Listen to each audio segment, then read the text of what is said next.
Yəni tələbənin kəsri olması həyatın sonu deyil. Hətta prezident təqaüdündən kəsilən adam olub ki, 91-dən aşağı qiymət aldığı üçün. Deyir, yaxşı ki kəsildim, artıq da stres qısarsın.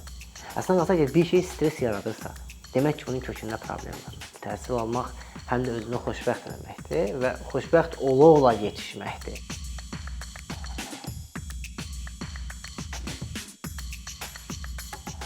Xətai müəllim, salam, xoş gördük sizə ikincidə.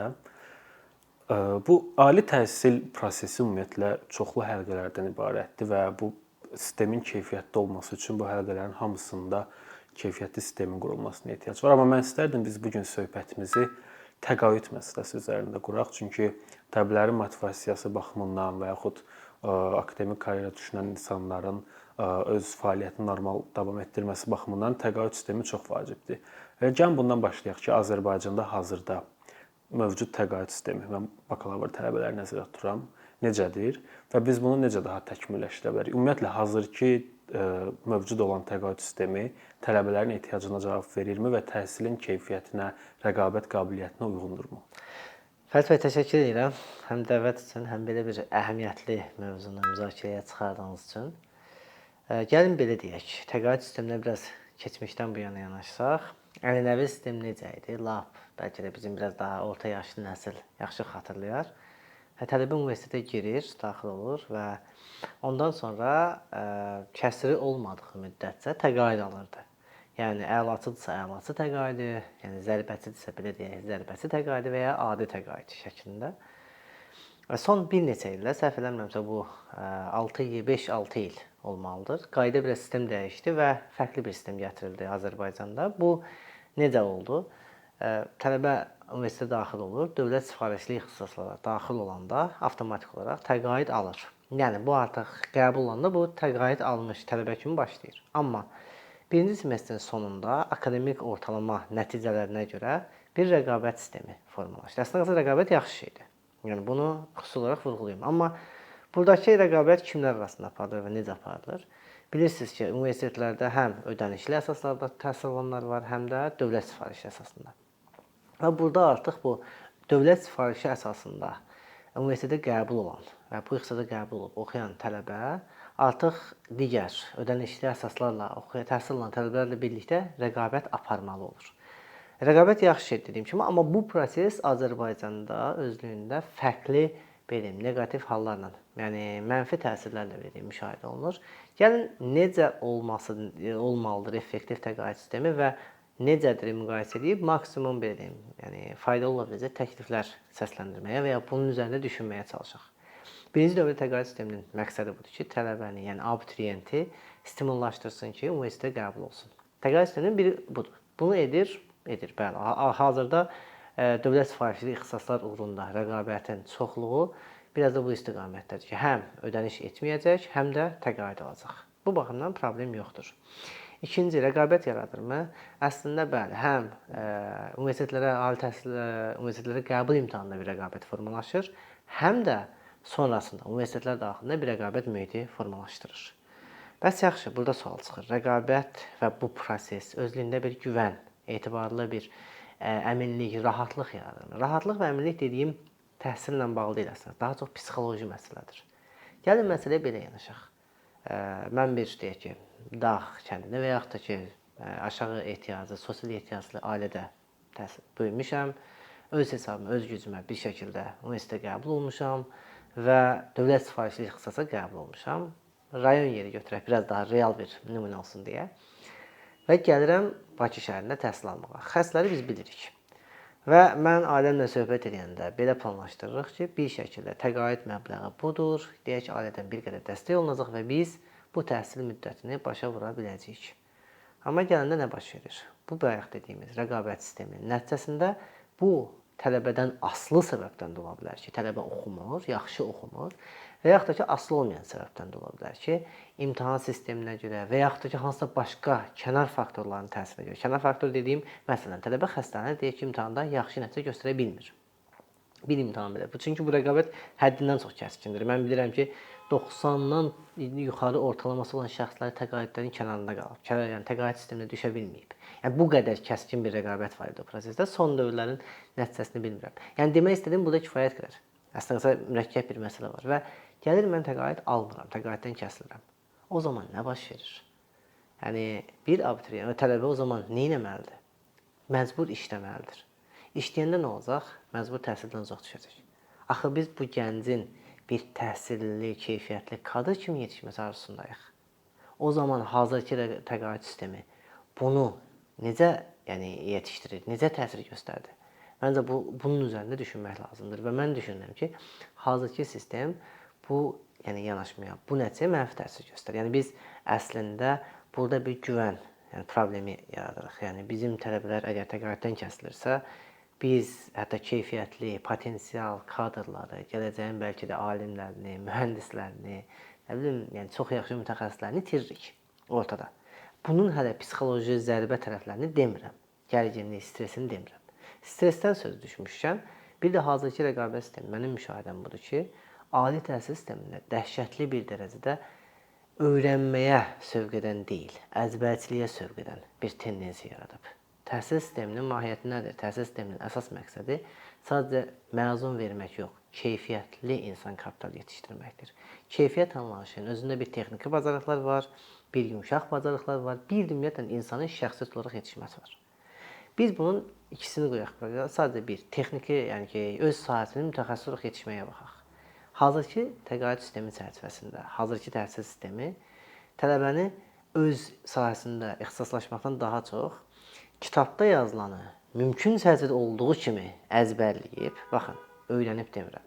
Təəssüf ki, çünki əzbərləməyə sövq edir. Əzbərləyib imtahanda qeyd eləmək, hətta bəzən bu sözü belə yazsam görən müəllim bal kəsərmi? Bu şəkildə bir psixoloji davranışa sövq edir. Yaxşı, o zaman sual olunur. Səhv eləməkdən qorxan, öz fikrini ifadə etməyən, 4 il ərzində bu cür davranan bir gənc sonda hansı təşəbbüslərlə çıxış edə bilər? Axı bugünkü dünyamızda texnik biliklərdən daha çox təşəbbüskarlıq önəm daşıyır. Yəni o baxımdan düşünürəm ki, hazırki təqaüd sistemində ciddi bir islahatlara, yenilənmələrə ehtiyac var. Siz çox maraqlı bir məsələyə toxundunuz ki, bu sistem həm bir tərəfdən rəqabət mühiti yaradır, həm də bir tərəfdən qeyd etdiyiniz problemlər yaradır. Bəs bunun alternativ və orta yolu necə görünür? Əslində orta yolunu ümumiyyətlə hər bir işdə bir tədqiqat lazımdır, bir təhlil lazımdır. Təhlilin nəticəsinə görə qərar vermək lazımdır. Və burada sadəcə bu dəqiqə bundan tələbə məmnundur, məmnun deyil yanaşmasının da olması doğru deyil. Ümumi olaraq istənilən halda mən səsli düşünmək kimi deyək, çünki təkliflərin verilməsi sadə məsələ deyil, təhlil lazımdır. Amma mən öz qənaətimi paylaşım. Birinci növbədə əvvəlki sistemə, yəni ki, tələbə qəbul oldu, əlaçıdsa əlaçı, zərbəçidirsə zərbəçi, adi təqaüdsə adi təqaüdünü alır. Kəsri olmadıqca alır. Amma biz beynəlxalq təcrübədə hətta kəsri olanda belə tələbələrə şans verildiyini müşahidə edirik. Yəni tələbənin kəsri olması həyatın sonu deyil. Əgər onun təqaüdünün kəsilməsi, onun kəsri olmağının ehtimalını daha da artıracaqsa, çünki tələbə işləyəcək, məcburdur ehtiyaclarını ödəsin. Hansısa formada. Bu xüsusən mən sosial ehtiyacı olan ailələrdən gələn tələbəni nəzərdə tuturam. O zaman lazımi effekti vermir axı. Bu sistem tətbiq olunması təklif oluna bilər. Bu zaman sual oluna bilər ki, bəs ödənişli oxuyan tələbələr təqaüd almayacaqmı? Əslində qalsa ala bilər. Necə? Bizim dövlət sifarişi olaraq, yəni dövlətin verdiyi yerlər var. Bir də səhv eləmirəmsə, onun əlavəsində də dövlətin təqaüd yerləri var. Lazım gəlsə biraz daha əlavə oluna bilər. Qoy ödənişli əsaslarla qəbul olan tələbə o yerlər üçün rəqabət aparsın. Yenə rəqabət aparsın, yenə rəqabət olsun. Yenə o qrupları da stimullaşdırsın. Bu çox yaxşı bir sistem olar. Amma dediyim kimi, bu birisi tərəfə dəymədən. Ən pis halda hətta deyək ki, bu qayda dəyişmir. Bəs ən daxildə problem, daha nə etmək olar? Bundan daha belində ikinci ən yaxşı seçim variantı kimi fikirləşsək. Bu dəqiqə hal-hazırda tədris dili fərqi olmadan bütün dillər öz aralarında rəqabət aparır. Eyni kurs üzrə rəqabət aparır. İngilis dili, Azərbaycan dili, rus dili və bəzən biz bilirik ki, tədrisin dilinə görə, tədrisin hətta istifadə olunan materiallar, keyfiyyət, çətinlik fərqlənir. O zaman bu qruplar bir-birindən rəqabət aparanda, effektivlik məncə pozulur. Ən azından qrupları özü-özündən rəqabət aparacaq hala gətirmək olar. Bu zaman tələbələr artıq nisbətən əzbərçilikdən çıxıb, hamısı eyni hovuza girdiklərinə görə öz çevrəsi ilə, yəni ingilis dili məsələn qrup, indi öz qrup yoldaşları ilə rəqabət aparırsa, o zaman daha rahat olar. Hətta deyərdim ki, böyük qismdə artıq o qrupda bayaq dediyimiz problem həll olar. Çünki qrupların böyük əksəriyyəti onsuz da dövlət sifarişi ilə qəbul alır, yəni təhsil alır. Böyük qismdə orada o problemlərlə qalxmış olacaq. Mən amma qeyd edeyim ki, hazırki vəziyyətdə səhvimizə bu problem bir universitetdə yaşanıbdır. Əlavə təqaüd yeri qalıb. O səhvimizə eyni kursla verilə bilər deyə, məsələn digər kursların tələbələrinə verilə bilmir, o təqaüdlər itib. Amma eyni universitet, eyni fakültənin yerindən söhbət edirəm mən. Yəni itibdir. Onu pay tələbə verə bilmirlər, çünki kəsr olan tələbə götürə bilmir təqaüdü. Yəni bu məsələ var. Dediyim ikinci variant ən azı olmalı olan variantdır. Amma birinci variantı mən qənaətimcə üzərində xüsusi durmaq lazımdır. Bu təqaüd məsələsində vacib bir yerdə prezident təqaüdçüləridir. Çünki onlar həm daha yüksək və əlavə təqaüd almaq imkanı əldə edirlər. Çünki yüksək balla universitetə daxil olurlar və bu həm də həmin tələbələrlə bağlı əlavə bir gözləntilər yaradır. Bilmirəm, bəlkə də bunun bir stres tərəfi də var, amma xüsusi olaraq hamı fərqləndirir ki, bu insanlar prezident təqaüdçüləridir. Sizin təcrübənizdə və perspektivinizdə mənə maraqlıdır. Bizdəki mövcud prezident təqaüdü sistemi bu tələbələrin tədris fəaliyyətinə, həyatına necə təsir edir? Çox yaxşı bir sualdır, çox yaxşı bir nüansdır. Ümumiyyətlə belə deyim, hazırki təqaüd sistemi, eyni şəkildə prezident təqaüdü və onun uğrunda, onun qorunması uğrunda gedən həyat mübarizəsi istənilən halda düşünmürəm ki, inkişaf gətirir. O tam tərsi stres yaradır və inkişafın qarşısında duran amildir. Mən qənaətim budur, çünki o dediyim kimi prioritetləşdirir qiyməti, ortalamanı, çünki sistem bunu tələb edir. Prezident təqaüdünün davam etməsi üçün şərtdir ki, tələbənin bütün fənlərdən qiyməti A olmalıdır. Yəni 91 və daha çox. Bu isə əslində qalsa beynəlxalq təcrübədə kifayət qədər çətin bir göstəricidir. Yəni A olması şərti. Digər fənlər, digər təqaüd sistemində də oxşar bir şey nəzərdə tutsaq, bu nə baş verir? Bu əlavə, istənilən əlavə stres yaradır. Biz məsələn gecə yatmayan tələbələri görürük ki, axı deyirik ki, təhsilin məqsədi bu deyil. Təhsil almaq həm də özünü xoşbəxt etməkdir və xoşbəxt ola-ola yetişməkdir, təhsil almaqdır. Biz şəxsləri yetişdiririk, biz travma almış gənclər həyata yetişdirməklə nə qazana bilərik ki? Gələk prezident təqaüdü məsələsinə. Bu az saylı olur, bilirsiniz. Hər il müəyyən sayda tələbəyə bu verilir, yüksək bal toplayan. Əslində qalsa, bəlkə də bunun həlli çox sadədir. Bu təqaüd nəyə görə verilir? Tələbə o abituriyent dövründə çox əziyyət çəkib və çox yaxşı bal topladığına, yəni sənin ən yuxarı səviyyə birini göstərdiyinə görə bu təqaüd bu verilir. Yəni bu artıq bunu qazanıb. Əslində bu cür düşünülə bilər ki, həmin təqaüd heç bir asılı olmadan, heç bir şərt qoyulmadan tədris ili boyunca verilsin, yəni tədris müddəti boyunca verilsin. Bu maddi olaraq da elə bir yük deyil. Kiçik bir məbləğdir dövlət üçün. Çünki bu maliyyələşməsi başqadır. Həm də ki bir konkret birində daha bayaq dediyim o güvən məsələsini aktuallaşdırır. Artıq o təhsil alan, qəbul olan tələbə, prezident təqaüdü alan tələbə bilər ki, bu təqaüd itməyəcək, bu məbləği var və həyatda risk eləyə bilər. Qiymət aşağıda olsun da, nə olacaq ki? Hər fənni bizim hələ təhsil sistemində fənn çoxluğunun və genişliyinin həddindən çox böyük olduğunu nəzərə alsaq, biz bəzən zarafat edə bilərik ki, hər şey şünas yetişdiririk. Həqiqətən o qədər əhatəlidir. Yəni bizdə deyək ki, gömrük də keçilir, iqtisadiyyat da bir iqtisadiyyat tələbədə, mühasibat da keçilir, maliyyə də keçilir və s. və ilə axır. Yəni bunların hamısından mütəxəssis olmaq, hamısından 91-dən yuxarı qiymət almaq, bu biraz çətin bir məsələdir axı. Bu zaman həm də ki vacibdir, lazım deyil bu. Bunun üçün lazım deyil. Məsələn, bir tələbə əgər gömrük işi məsələn deyirəm, bunun marağı o istiqaməti deyil, bunun marağı başqadır. Bu olsun, A olmasın, olsun C. Məsələn, 60-70 ortalama ilə keçsin, qutarsın. Yəni biz bunu niyə məcbur edirik ki, sən bu fəndən A olmalısan? Bəlkə o A olması üçün olan müddətdə daha faydalı, öz karyerası üçün, öz gələcəyi üçün daha faydalı iş görə bilər. Mən sizə real vəziyyət deyim. Hətta prezident təqaüdündən kəsilən adam olub ki, 91-dən aşağı qiymət aldığı üçün. Deyib, yaxşı ki kəsildim, artıq bu stres qısarsın. Mən həyatıma normal davam edeyim. Əslində qalsa ki, bir şey stres yaradırsa, demək ki, bunun kökündə problem var. O baxımdan düşünürəm ki, prezident təqaüdü sistemində də, yanaşmasında da bir dəyişikliyə ehtiyac var. Necə dəyişiklik edilsə yaxşı olar? Birinci növbədə dediyim bayaqki məsələ. Qəbul olub, axıra qədər alsın. Yəni burada heç bir dəyişiklik olmadan. Bu olmadısa, ikinci variant ola bilər ki, kəsri olmadığı halda və yaxud bu verilsin. Bununla da razılaşılmırsa, mən nisbətən arzu etmədiyim istiqamətlərə doğru deyirəm bu şeyləri. Bu da olmadısa, məsələn, bəlli bir ortalama həddir. Hər fənn üzrə yox, ümumi semestr ortalaması. Məsələn, deyək 80 üzəri, 85 üzəri. Dövlət proqramında 80 ortalama qoyulub. Burada da qoyula bilər. Xarici dövlət proqramı üçün 80 ortalama qoyulub. Burada da ola bilər ki, məsələn, 80-dən yuxarı olmasa prezident təqaüdü üçün tələb olsun. Ola bilərmi? Niyə yox ki? Və bu dediyim kimi hansısa fəndən hətta kəsiri olsa belə, bu ortalamanın üstündədirsə, keçirə bilər. Və yaxud ki, deyək kəsiri yoxdur. Neçə fəndə qiymət alıb önəmli deyil hansısa fənn. Ümumi ortalaması bunun üzərindədirsə, yenə yəni o təqaüdü almağa davam edə bilər. Çünki burada axı rəqabət yoxdur. Yəni normalda bayaqkında yenə bir məntiq var idi ki, deyək ki, mən tələbəyəm, mən bu oxumayanda, təqaüdü itirəndə mənim yerimə başqası alacaq bunu. Burada bir məntiq var, rəqabət var. Amma burada axı prezident təqaüdü məsələsində bir rəqabət yoxdur. Mən bunu itirirəmsə başqası da qazanır.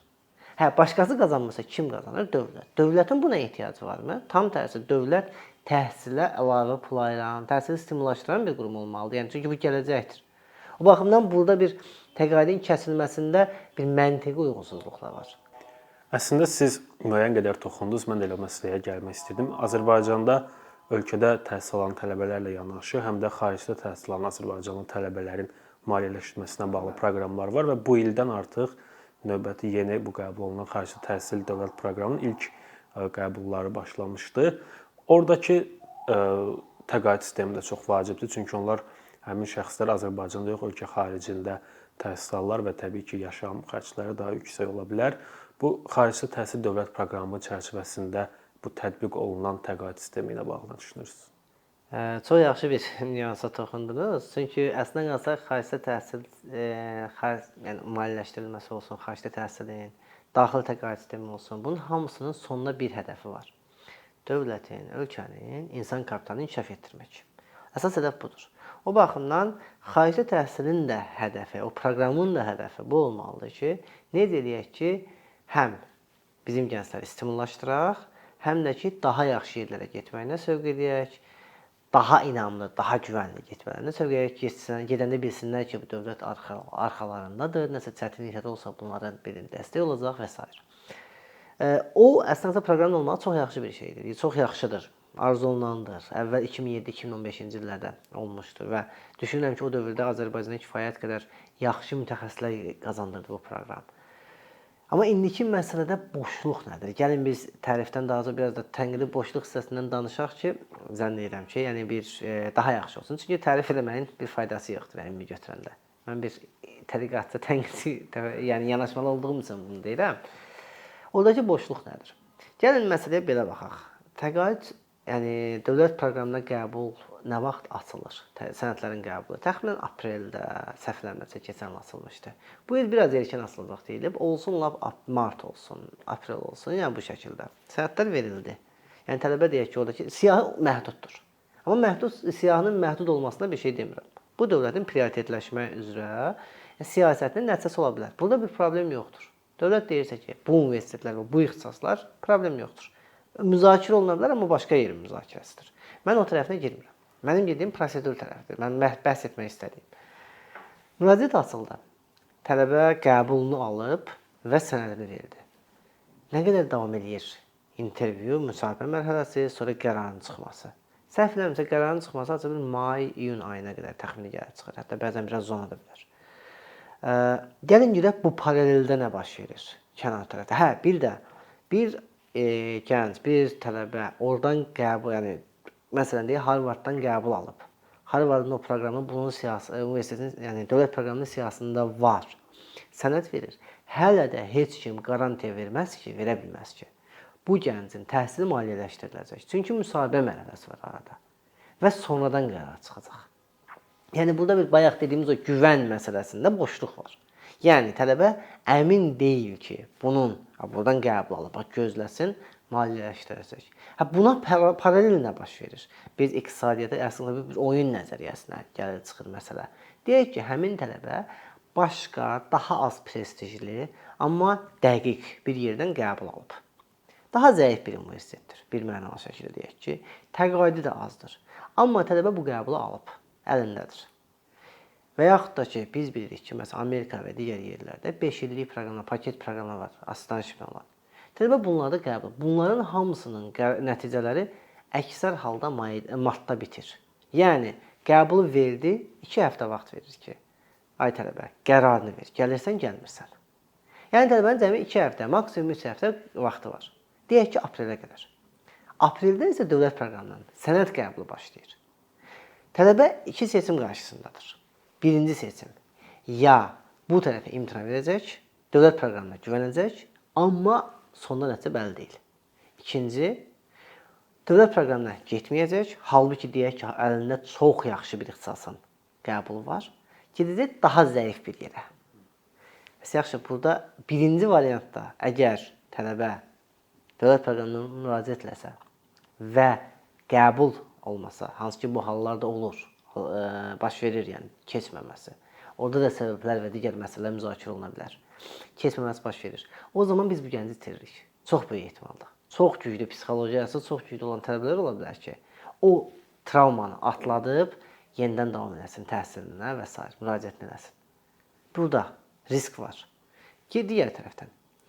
Məsələn, bu Harvardda, bu çox yuxarı bir yeri, yəni Harvardda bir misal olaraq deyirəm mən təbii ki, çox yaxşı bir yerin qəbulundan imtina verib, daha zəif bir yerə gedəndə biz nə itiririk? Kadr. O çox yaxşı bir mütəxəssis ola bilərdi. Bəlkə də gələcəyin Nobel mükafatçısı ola bilərdi. Amma biz onu itirdik və dedik ki, sıradan daha adi bir universitetə get və orada təhsil davam et. Vaxtı ki, bizim sistem olaraq bunu təşviq elədik. Çünki insan da qərar verir. Ən yaxşı, necə bunda, hansı vəziyyətdə əlində olanı seçir. Yəni, real olanı seçir. Bu tamamilə normal bir psixoloji davranışdır. Yəni, normaldır. Amma ümumi sistem axı bunu etməməlidir. Yəni, sistemin prosesi elə bir qurulmalıdır ki, gənc yəni, əmin olsun, ya da hansısa formada yəni, bu xətanı edəməsin də. Burada biz fərd olaraq o gənc itirir.